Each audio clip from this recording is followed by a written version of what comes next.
નમસ્કાર ખેડૂત મિત્રો, હું ભારત બીજ નિગમ જેતપુર માર્કેટ યાર્ડથી. તો આજે ફરીથી જે અમે ચોમાસું મગફળીમાં કહીએ છીએ કે અત્યારે પુષ્કળ ખરીદી નીકળી ગઈ છે અને ચોમાસું મગફળીનું વાવેતર પણ પુષ્કળ છે. તો આજે ફરીથી અમારી ઉપર જે અમે એમ જોઈ તો લગભગ જાજો ટાઈમથી અમારી સાથે આ ખેડૂત જોડાઈ ગયેલા છે અને તે લગભગ એક જ ધારું સતત દર વર્ષે 50 થી 60 વીઘાની આસપાસ મગફળીનું વાવેતર કરે છે અને દર વર્ષે મગફળીથી લઈ ઠેઠ પાકે ત્યાં સુધીની ટ્રીટમેન્ટ અમારી પાસેથી કરે છે.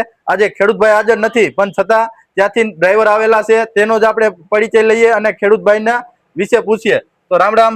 રામ રામ. હવે આપણે તમે ક્યાંથી મગફળી ભરવા આવેલા હો? હડમતિયાથી. હડમતિયા. ખેડૂતનું નામ શું છે? હિતેશભાઈ ભેડા. હિતેશભાઈ કરીને છે. હિતેશભાઈનું જે છે તે આજે 70 બોક્સ, કેટલા બોક્સની ખરીદી? 70 બોક્સ. 70 બોક્સ ટૂંકમાં ભરવા આવેલા છે. તો ખેડૂતભાઈ દર વર્ષે મગફળી કરે છે અને દર વર્ષે સરસ ઉત્પાદન લે છે.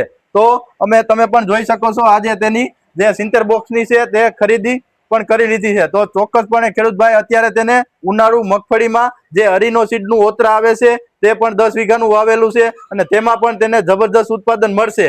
તેનો આપણા આગલા પેજમાં વિડીયો પણ મૂકેલો છે. તો મગફળીની ખરીદી કરવા માટે ચોક્કસપણે ખેડૂતભાઈ તમે અમારો કોન્ટેક્ટ કરજો અને આવા નવા વિડીયો જોવા માટે અમારી ચેનલને સબસ્ક્રાઇબ કરજો. અને આગળ જોઈએ તો આપણે છેક બાજુના ગામમાંથી પણ ખરીદી કરવા માટે ટૂંકમાં બીજી પણ માલની અત્યારે સપ્લાય અમારે ટૂંકમાં ચાલુ જ છે. તો ખેડૂતભાઈ ચોક્કસપણે તમે વહેલા તકે બિયારણની ખરીદી કરવા માટે અમારો કોન્ટેક્ટ કરી શકો છો. આભાર.